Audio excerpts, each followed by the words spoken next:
జనసేన అధినేత పవన్ కళ్యాణ్ గారికి మెగాస్టార్ చిరంజీవి మద్దతు పలకడంతో మరి ఆ పార్టీకి ప్లస్ అవుతుందా మైనస్ అవుతుందా? సో ఈ అంశాన్ని మనకి వివరించడానికి మనతో పాటు ఉన్నారు ప్రముఖ సీనియర్ జర్నలిస్ట్ జగదేవ్ గారు. నమస్కారం సార్. నమస్తే సార్. ఇప్పుడు చూస్తుంటే మెగాస్టార్ చిరంజీవి గారు జనసేన పార్టీకి 5 కోట్ల రూపాయల విరాళం అయితే ఇవ్వడం జరిగింది. సో దీనివల్ల మరి ఆ పార్టీకి మేలు జరుగుతుందా, లేకపోతే అన్నయ్య సపోర్ట్ చేస్తున్నారని చెప్పేసి మళ్ళీ ఏమైనా నెగిటివ్ జరుగుతుంది? అసలు ఎలా ఉండబోతుంది సార్? నెగిటివ్ థాటే వద్దు, ఉండదు కూడా. ఎందుకంటే ఎన్ని అనుకున్నా ఎన్ని ఉన్నా ఒకవేళ వాళ్ళ మధ్యన ఏమైనా ఉన్నా కూడా కుటుంబం అంతా ఒక కష్టం వచ్చినప్పుడు, ఏదైనా ఎట్లాంటి రెవల్యూషన్స్ వచ్చినప్పుడు కుటుంబం అంతా ఒకటవుతుంది. ఇప్పుడు ఆంధ్రప్రదేశ్ ప్రభుత్వాన్ని గద్దెదించాలి అనే కంకణ కొట్టుకున్న పవన్ కళ్యాణ్ గారికి ఖచ్చితంగా రెండో అన్నయ్య ఆయన కూడా నడుస్తున్నాడు, ప్రధాన కార్యదర్శిగా ఉన్నాడు. ఇకపోతే పెద్దన్నయ్య ఇప్పుడు రెస్పాండ్ అయ్యారు.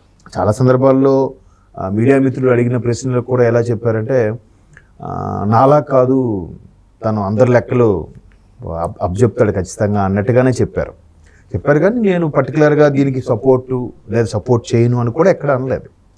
కాకపోతే మొన్న జరిగిన ఆదివారం అనకాపల్లి సభలో పవన్ కళ్యాణ్ గారు మాట్లాడుతున్నప్పుడు అక్కడ అనకాపల్లి గ్రామ దేవత ఫేమస్ నౌకాలమ్మ జాతర కూడా జరుగుతుంటాయి. అలాంటి సందర్భంలో ఆమె దర్శించుకొని ఆమె ఆశీర్వాదం తీసుకున్నప్పుడు అది ఈయన టీవీలో చూశారంట. చూసి ఇంత తపన పడుతున్నాడు, ఎంత కష్టపడుతున్నాడు, ఏదో ఒకటి చెయ్యాలి అని. అంటే ఇప్పుడు కొంతమంది ఎలా నమ్ముతారంటే భగవత్ సంకల్పం అన్నట్టుగా నమ్ముతారు. అక్కడ అమ్మవారి ప్రాంగణంలో ఉండడము, చూడడము, ఈ నెలగము చిరంజీవి కరెక్ట్గా ఆ టైంకి స్ఫురణ కలగడం.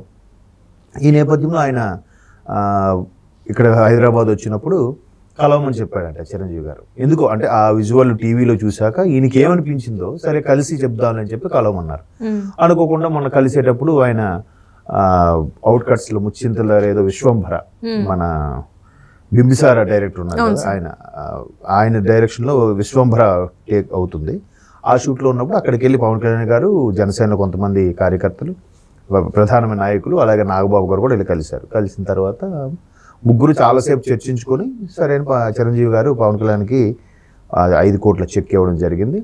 సాధక బాధలన్నీ మాట్లాడుకుంటారు కదా, ఏంటి వాట్ ఈజ్ వాట్, ఎలాగా ఏంటి, ఈసారి ఆంధ్ర ప్రజలు ఎలా మొగ్గు చూపుతున్నారు, ఎటువైపు ఉండే అవకాశం ఉంది, అన్ని రకాలుగా మాట్లాడుకున్న తర్వాత మీడియాతో మాట్లాడడం చిరంజీవి గారు చెప్పింది ఏంటంటే, మొదటి నుంచి చెప్పింది ఒకటే, నాలా కాదు ఆయన ఏదైనా అనుకున్నాడంటే సాధించి తీరుతాడు, అది సాధించే వరకు వదలడు పవన్ కళ్యాణ్ అని చెప్తూనే, స్వార్జితాన్ని ప్రజల కోసం ఖర్చు పెట్టే తత్వం ఉన్న పవన్ కళ్యాణ్ తను ఆస్తులు అమ్ముకొని పార్టీని నడిపించాల్సిన పరిస్థితి వస్తున్నప్పుడు అది చాలా ఇబ్బందికర పరిస్థితులు, బట్ నేను ఇచ్చేది తనకు ఒక ఆసరాగా మారాలి, ఖచ్చితంగా ఆయనకు ఉపయోగపడాలనే ఉద్దేశంలోనే ఇస్తున్నాను అన్నట్టు స్టేట్మెంట్ ఇచ్చారు. ఇచ్చినప్పుడు పవన్ కళ్యాణ్ కూడా ఎంతైనా పెద్దవాడు, ఇంచుమించు దగ్గర 18 ఏళ్ళు ఎంతో తేడా అంటే ఇద్దరికి, చాలా పెద్ద అంట ఈ చిరంజీవి గారికి పవన్ కళ్యాణ్ గారికి. మొత్తానికి ఒక 10 ఏళ్ళు పైనే తేడా ఇద్దరికి. సో అంత పెద్దవాడు ఉంటే నాగబాబు గారికి చిరంజీవి గారికి చాలా తేడా ఉందని విన్నాను నేను చిన్నప్పుడు. ఇంకా పవన్ కళ్యాణ్ గారికి అందరికన్నా చిన్నవాడు కదా ఆ కుటుంబంలో, కాబట్టి చాలా తేడా ఉంటుంది. అందుకే ఇప్పుడు అన్నయ్య వదిన అంటే ఒక తల్లిదండ్రులాగే భావించేవాడు ఆయన. ఇప్పుడు పవన్ కళ్యాణ్ చాలా సందర్భాల్లో కూడా మా అన్నయ్య వదిన వల్లే నేను ఈరోజు ఈ స్థాయిలో ఉన్నాను అన్నట్టు కూడా చెప్తారు ఆయన. సో అలాగే అన్నయ్యని కాలుకు దండం పెట్టి ఆశీర్వాదం తీసుకోవడం, ఆయన చెక్ అందజేయడం, అలా అందజేయడం వల్ల ఎంత ఉపయోగకరంగా ఉంటుందంటే ఇండస్ట్రీలో కూడా ఒక రకమైన సంకేతాలు ఇచ్చినట్టుగా అనిపించింది. ఎందుకు, దాసనారాయణరావు గారి తర్వాత ఇండస్ట్రీలో చాలా వరకు కొన్ని సెటిల్మెంట్స్ అయినప్పుడు ఇప్పుడు అందరూ చిరంజీవి గారు తడుతున్నారు అన్నట్టుగా వార్తలు వింటున్నాం.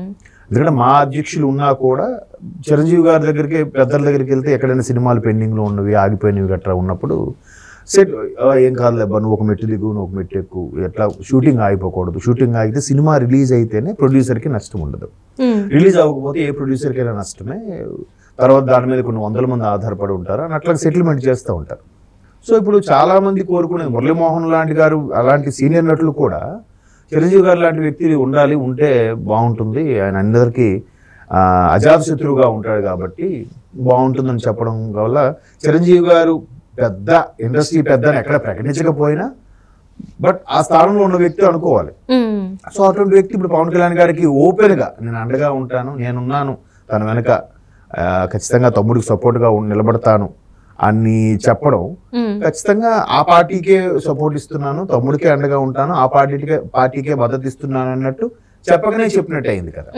ఆ పార్టీ అంటే ఆ ఒక పార్టీ కూడా కాదు, టీడీపీ బీజేపీకి కూడా సపోర్ట్ ఇచ్చినట్టే, అంతే కదా. సో ఈ సంకేతాలన్నీ కూడా ఇండస్ట్రీ పెద్దలు కూడా చాలా వరకు చిరంజీవి గారు అంటున్నారంటే అటే మొగ్గు చూపుతారు, వాళ్ళందరూ కూడా అటే ఫేవర్ గా చూపుతారు కాబట్టి ఒక అందులోకి విరాళం ఇవ్వడం కూడా మనం విరాళాలు ఇవ్వచ్చు, జనసేనకి విరాళాలు ఇస్తే బాగుంటుంది అని అది కూడా ఒక చిన్న హింట్ ఇచ్చినట్టు అయ్యింది. ఇప్పుడు పెద్ద పెద్ద ప్రొడ్యూసర్లు, పెద్ద పెద్ద హీరోలు కూడా రేపు పొద్దున విరాళాలు అందజేసే అవకాశం ఉండొచ్చు. ఎందుకంటే ఆయన ఇచ్చే విరాళం కూడా 1,00,000 లక్షలు ఇవ్వలే, ఒక్కసారిగా 5 కోట్లు ఇచ్చేసరికి పక్కన ఇచ్చే వాళ్ళకి కూడా లేదా ఆయన ఇచ్చారు కదా, మన కనీసం ₹1,00,00,000 ఇవ్వకపోతే ఏం బాగుంటుంది చెప్పి కూడా ఇస్తారు, ఫండ్స్ మొబిలైజ్ అవుతాయి. ఎందుకంటే మొన్న వచ్చిన 10 ఏళ్ళ కిందట వచ్చిన పార్టీ, దాన్ని నడిపించడానికి ఆయన నానా బాధలు నానా యాతలను పడుతున్నాడు. ఆయన సొంత ఆస్తులు కూడా అమ్ముకోవాల్సి వస్తుంది, ఎక్కడ పార్టీ కార్యకర్తలు కానీ పార్టీ ఆఫీసులకి రెంట్లు చెల్లించాల్సి వచ్చిన పరిస్థితి వచ్చినా కానీ చాలా ఇబ్బందులు పడుతున్న నేపథ్యంలో ఇట్లాంటి ఫండ్స్ మొబిలైజ్ అయితే దాన్ని నమ్ముకొని ఉన్న వాళ్ళకైనా కొంతవరకు న్యాయం జరుగుతుంది. అది కాక జనసేన పార్టీకి సంబంధించి ఈ సీట్ల సర్దుబాటులో ఏదైతే ముందు 24 అనుకున్నారో 28 వచ్చిందో, కొన్ని జనసేన కూటమిలో భాగంగా టీడీపీకి బీజేపీకి వెళ్ళిపోయినప్పుడు ఆయా ప్రాంతాల్లో ఉండే ఆఫీసులు కూడా ఎత్తివేసే పరిస్థితి వచ్చింది. ఒకటి ఫండ్స్ లేక, రెండోది ఇట్లాంటి నిరుత్సాహంతో కొంతమంది నిర్లిప్తతో ఆ పార్టీ ఆఫీసులు ఖాళీ చేయడం కట్టదు. అదే వీళ్ళకు ఫండ్స్ ఉన్నాయనుకో, లేదా పార్టీ ఆఫీస్ మెయింటైన్ చేయండి, మనం కూడా మొబిలైజ్ చేసి చేద్దాము అని ఏదో చెప్పడానికైనా ఉంటుంది. ఇవాళ రేపు మనీతోనే కదా అన్ని పనులు మనీతోనే ఉంటాయి. ఇప్పుడు కార్యకర్త ఆడెంతో కొంత ఎక్స్పెక్ట్ చేస్తాడు, ఆయన పైన ఒక లీడరు, ఆ పైన ఇంకొక లీడరు, ఆ పైన ఒక లీడరు, ఒక పైన అధ్యక్షుడు, ఇలాగ 1 by 1 ఒక ప్రోటోకాల్ ప్రకారం స్టెప్ బై స్టెప్ అందరికీ తాయిలాలు అందితేనే పార్టీ నడుస్తుంది. ఒక్కొక్క కేడర్లో ఒక్కొక్క ఇదిగా ఉంటుంది. అలా నడవనప్పుడు పార్టీకి మనుగడకు కూడా కష్టసాధ్యమే.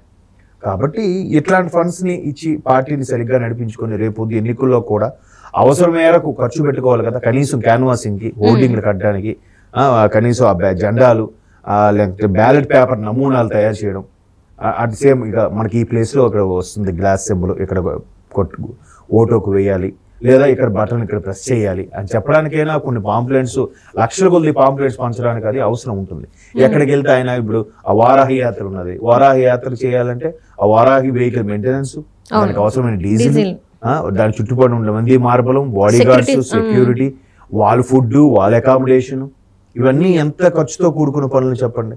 సో వాటన్నిటికీ కూడా పరోక్షంగా ఆయన సాయం అనేది ఎంత ఉపయోగపడుతుందంటే ఇప్పుడు రాబోయే రోజుల్లో అది చూసి మరొకరు కూడా ముందుకొచ్చి ఫండ్స్ మొబిలైజ్ చేస్తారు. ఆ చిరంజీవి గారు ఇచ్చారు, గుడ్, మంచిది అని. ఇప్పుడు ఫ్యాన్స్ అసోసియేషన్లు కూడా స్టార్ట్ అవుతాయి, మనం కూడా అండగా నిలబడాలి, ఇవ్వాలి అనే తరం, అవన్నీ ఓవరాల్ గా ప్లస్ అవుతాయి కదా.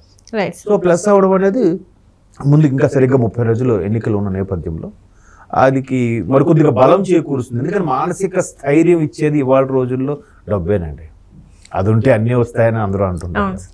సో సరైన సమయంలో మరి సరైన నిర్ణయం తీసుకున్నారని అనిపించింది.